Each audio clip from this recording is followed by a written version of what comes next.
விளங்காடு ஸ்ரீ சாமுண்டீஸ்வரி அம்மனுக்கு ஜெய மங்களம். குறவிளங்காடு பகுதியில் ஆலயம் கொண்டருளும் அன்னைக்கு சுப மங்களம். பக்தர்களை காத்தருளும் அன்பு அன்னைக்கு ஜெய மங்களம்.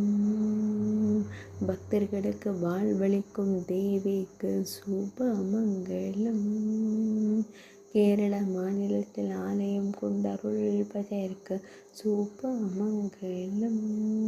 இடையில் செந்நிற பட்டாடை அணிந்தருள்வதற்கு ஜெய மங்களம். 42 திருக்கரங்கள் கொண்டருளும் அன்பு அன்னைக்கு சுப மங்களம். ஆனந்தமாய் புன்னகை தருளும் தேவிக்கு ஜெய மங்களம். திருக்கரங்களில் திருவாயுதங்கள் வைத்தருளும் தேவிக்கு சுப மங்களம். அமர்ந்த நிலையில் திருக்காட்சி தந்தருளும் அன்னைக்கு ஜெய மங்களம். மலைநாட்டு தெய்வமான தேவிக்கு சுப மங்களம். மலைநாட்டில் திருவருள் புரியும் அன்பு அன்னைக்கு ஜெய மங்களம்.